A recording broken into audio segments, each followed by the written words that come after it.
Welcome to Advertising in America, the podcast where we meet entrepreneurs where they're at in their marketing and bust through their bottlenecks, breakpoints, and blind spots. Hosted by Wizards Ryan Shute and the Royal Torbay twins, where we put the fun in marketing fundamentals. Are you ready to dominate your marketplace? Are you ready for outrageous advertising? Do you want to become a household name? Brought to you by Wizard of Ads for Services.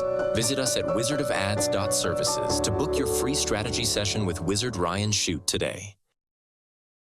On today's episode of Advertising in America, we're splitting hairs between difference and distinction. Is your company, culture, community, and customers different? Or are they just confusing? Do you do things differently? Or are you cooking the same Costco steaks that everyone's putting on the table? Are you different, or are you unique like everyone else? Here's Mick Torbay to split the difference. Mick? Every company is different. What works for one won't work for another.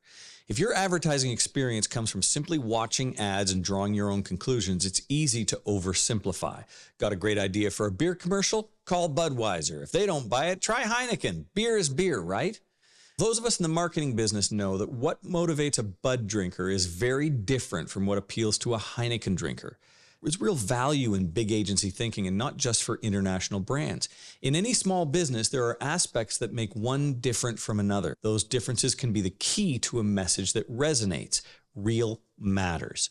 Only a fool looks at another company's ad and says, we should do that. That's an amateur move. Small and medium-sized businesses do this all the time, by the way. They see what the leader is doing and they conclude that must be the best way to do it. How could it be wrong if they're the leader? But you might be confusing cause and effect. They might be the leader because of their marketing, but they could be the leader because they have the best business idea and marketing simply points a spotlight on it. There are 3 good reasons to never do what the leader is doing. Number 1, you'll never stand out by doing what somebody else is doing. Number 2, they're probably spending more money than you, so they already own that idea. Consumers will never associate that with you. Number 3, what they're doing is real. You'll be building your message on a fiction. That's a dangerous plan. If you didn't have a plan to be different in your category, why did you start a business in the first place? And if you're counting on your ad guy to invent those differences, then you better have a really good ad guy, because he's the one setting you apart to the consumer, not you. That makes him your boss instead of the other way around. Mick Torbay, everyone. Many people don't know this, but Mick was the lead singer of a Canadian boy band around about the same time as Robin Sparkles. In classic boy band fashion, he was 28 at the time and not at all creepy in his stretchy dance pants. Chris Torbay, do you have something different to say?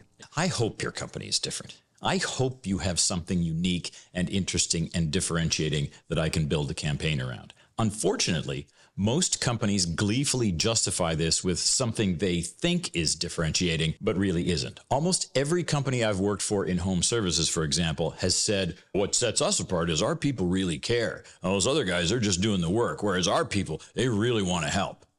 Everyone says it. Every single one. Every car company says their cars are the ones that are fun to drive. Hell, minivan makers claim they're the ones that are fun to drive. That's not what's different. All beers claim to be refreshing. All law firms, expertise, and great client service. Every single one of them.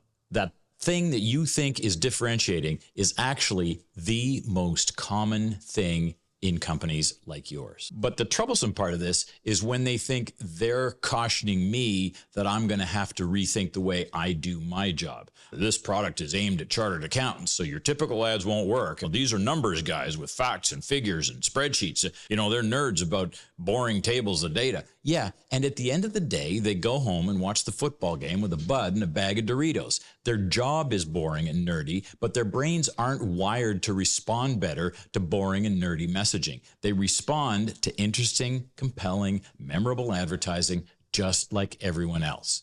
Or people will say, you can't use certain media, especially traditional media, because my target is a different kind of an audience. These kids today, they don't watch TV, they're Gen Z. Where does Google advertise the Google Pixel phone? TV, radio, print, and outdoor, just like all the others. Really? Aren't you Google? Aren't you different? The challenge is always the same. Find something differentiating about the brand, then create a relevant message aimed at a relevant target and run it on relevant media. Who wrote this genius? It sounds so out of character for you. When we get back, we'll do something different, I promise, hopefully better. Stay tuned. Hey listeners, Wizard Ryan Chute here. Want a personalized strategy to instantly 4x the effectiveness of your marketing dollars? Schedule a free call with me at wizardofads.services. We'll chat about your goals and how you can quickly dominate your marketplace. I have limited availability though, so don't delay. Well, I guess you could delay it a bit, but not too much. That'd be like an over delay. So maybe just skip the delay part entirely and book your call just as soon as you're ready to start making money. You certainly don't want to delay that, right? And now, pitter patter. We're back. Hey, fun fact. Anti-branding or debadging has become continually more popular where brands just minimize or eliminate their brands from the products in an effort to become more popular. Company Muji from Japan has chosen to eliminate their logos and brand marks on all of their clothing, allowing the designs to speak for themselves. Even BMW has a badge delete option on all of their custom order options. Branding is taking a different face today, and we have to pay attention to that as we start looking at what's going to make you stand out, because it's not always going to be that logo or that trademark. I'd say deleting your logo is a dangerous activity. Yeah. I mean, it's funny. I've worked on a number of different car brands, and there's a lot of brands now that do the black edition, right? Where instead of the shiny name badge on the back and the shiny this, they'll make them black, whatever.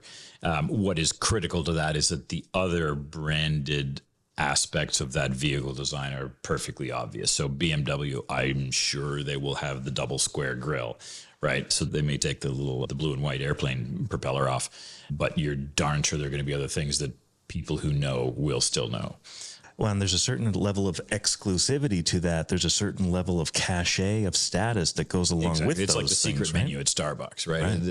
Yes, they want it to be a secret. Yes, they want it to be a very open secret. Yeah, the world's worst, best kept secret, exactly. Right? Yeah. No, and look, we also have to recognize that BMW has been around for a very, very long time and has earned a whole bunch of that brand value and brand presence that we can't do as a general rule of thumb. But it does speak to a little bit of the status of people and how they don't want to be not necessarily the shills of a particular brand, or they really want to have that brand be an extension of them, less an addition or an augmentation to them. Remember that saying, only half your marketing is working, you just don't know which half? Let's help you with that. Book a free strategy session with Wizard Ryan Chute today at wizardofads.services. Yes, that's a URL, wizardofads.services. Now let's get back to the show. Other fun fact in his research, how brands grow. Byron Sharp, guy's crazy smart, makes a crucial distinction between difference and distinctive.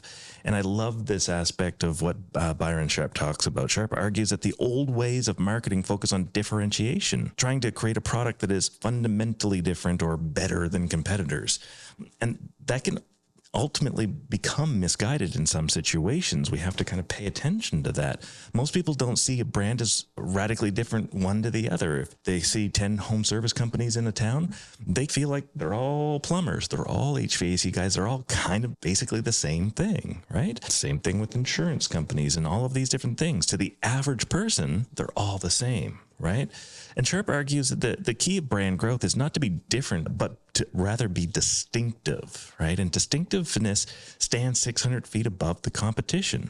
Distinctiveness is the red dress in that sea of gray in the Matrix movie. Distinctive can be a variety of visual and auditory cues, with auditory information holding a 5 times greater impact than a visual, and the two combined together a 6 times higher impact than nothing at all. So the key to real distinction is that not only recall your name when the buying trigger is pulled, but they rank you above the others in that moment of need. Yeah, I mean, no matter what category and what business you're in, ultimately what you need to do is give people a reason why should I choose your brand?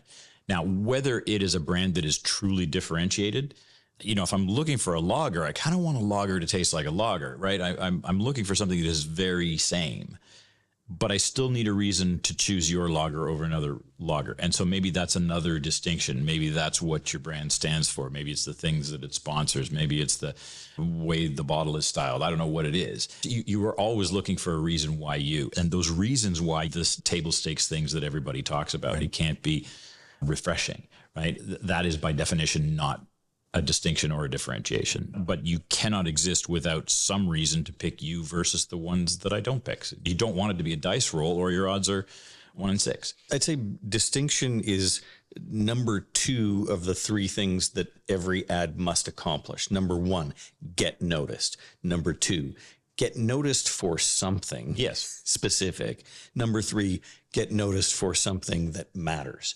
And when you consider that, we've discussed this before in previous episodes, most advertising is rubbish. So simply getting noticed already beats almost everyone. Getting noticed for something specific is better than that.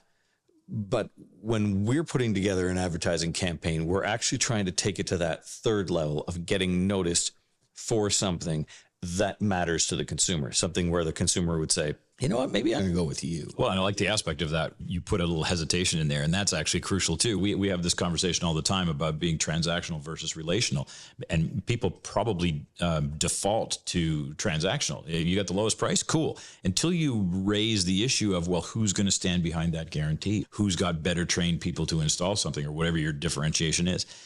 And sometimes that's actually a new thought to the consumer, because they go, actually, I never thought of the guarantee. You're right. And being the one who raises the idea that this is actually relevant to you and important to you is even better than that. The differentiation has to be real.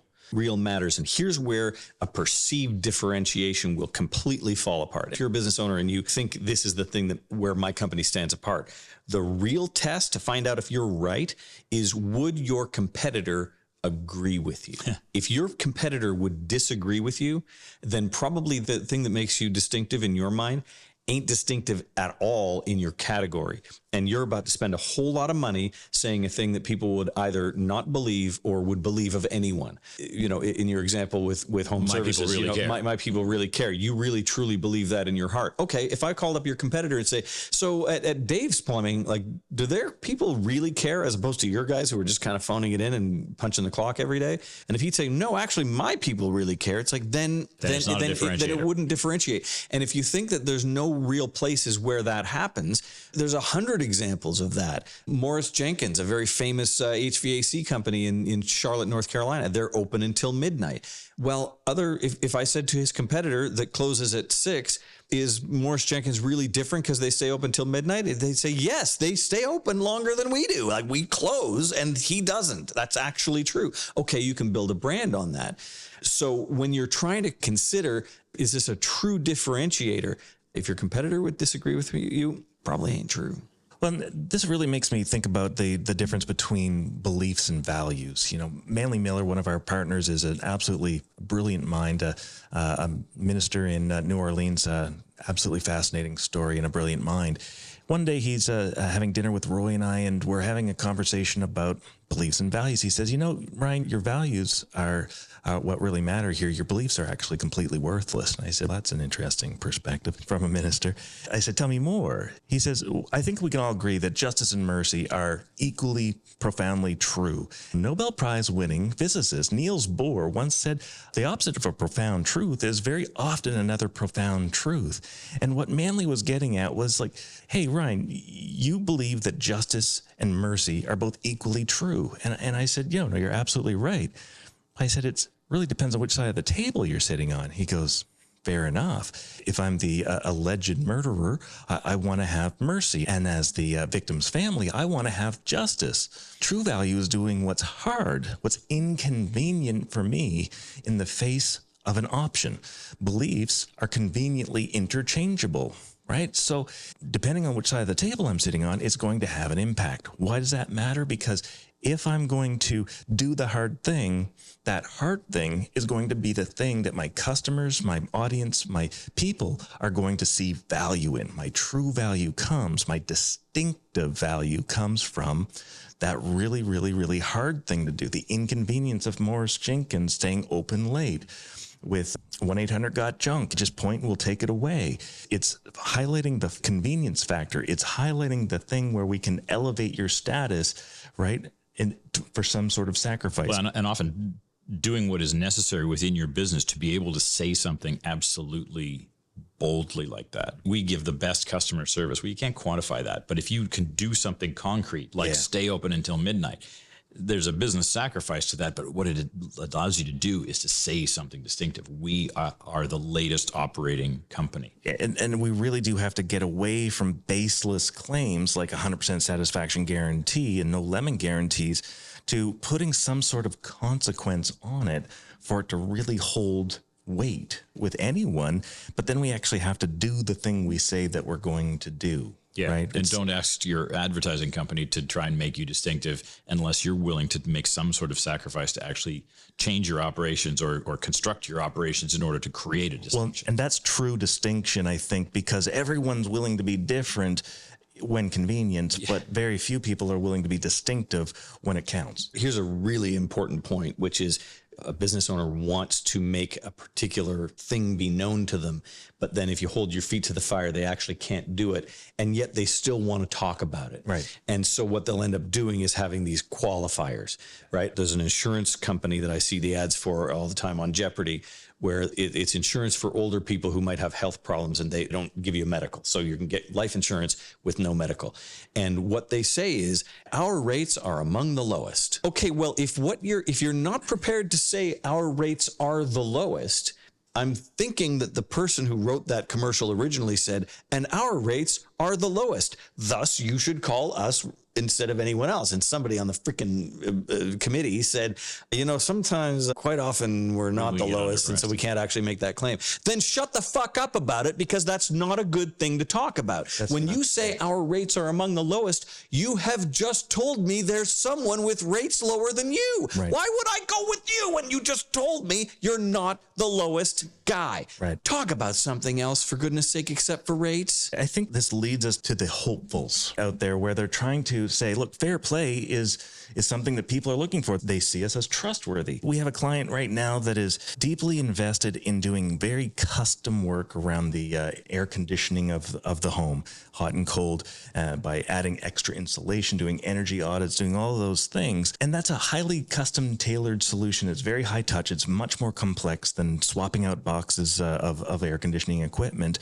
But they also want to be the market leader with no budget. There is no way for them to win this game.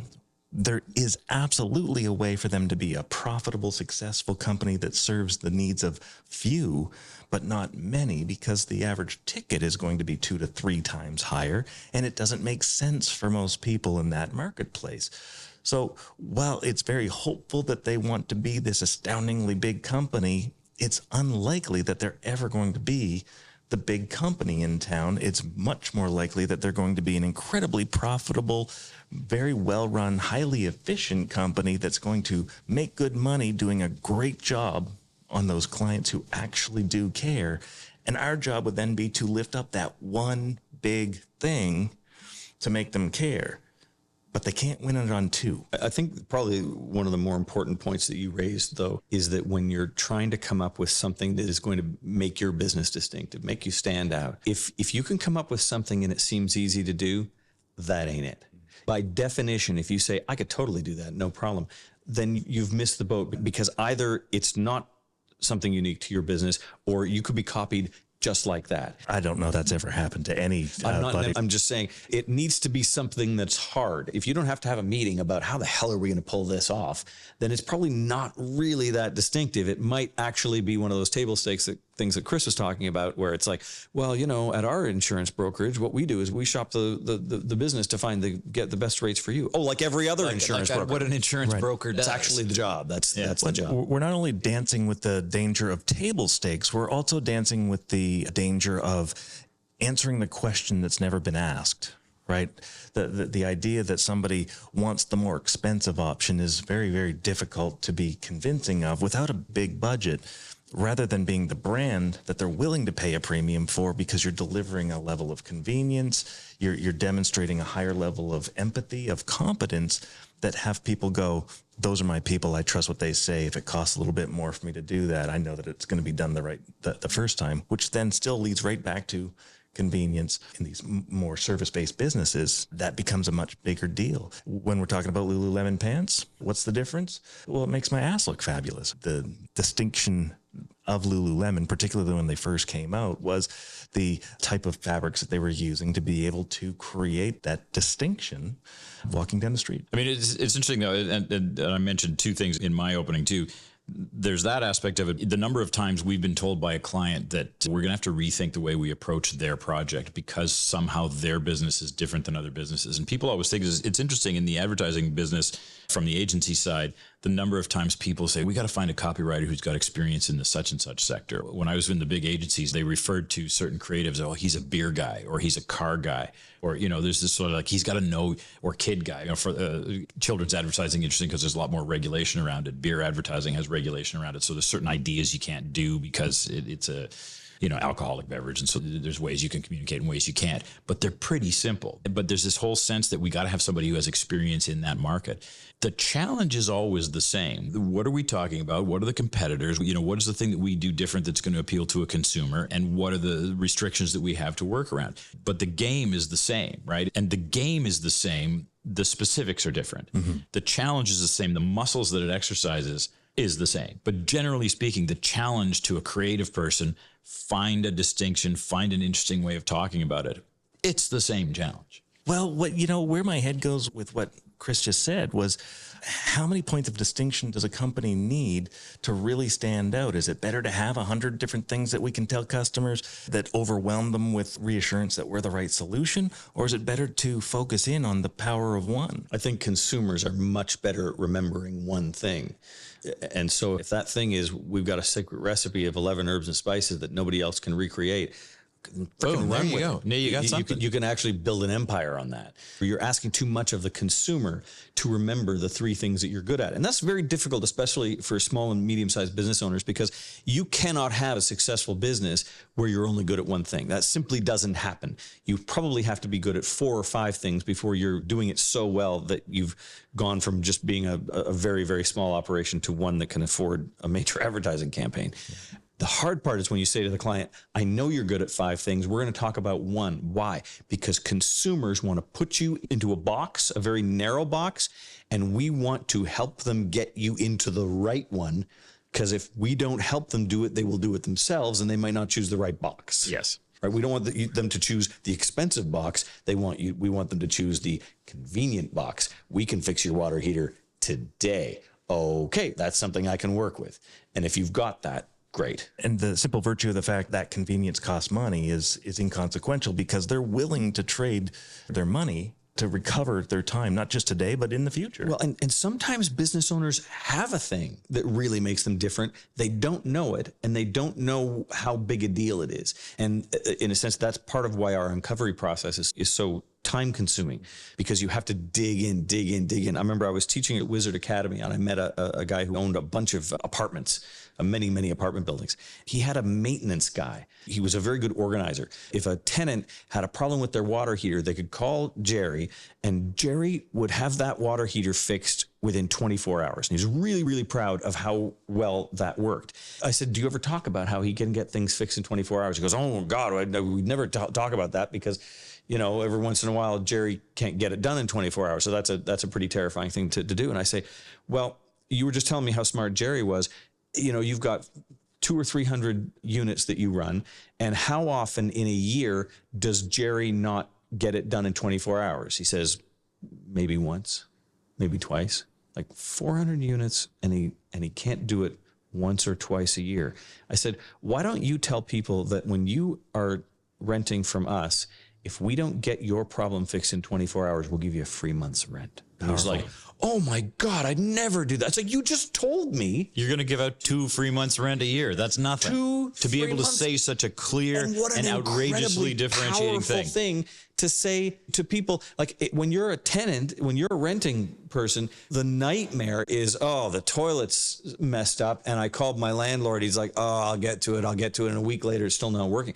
You've got the system. For crying out loud, point a spotlight on it. He's like, really? Do you think that would make it work? It's like, that's freaking magnificent. And we all know what landlords are like. You just became the best landlord I've ever heard of. I'm telling my friends about my landlord. And no other landlord will mention it. Because they don't have the system. Because they don't have Jerry. Yeah. They don't have the system. And they are not prepared to lose a month's rent over I couldn't get the water heater fixed in 24 hours. You've got a system. This is huge. Yeah. And he didn't see it. He didn't think that was something you could advertise. It's like, that's the only thing we're going to be advertising. Right.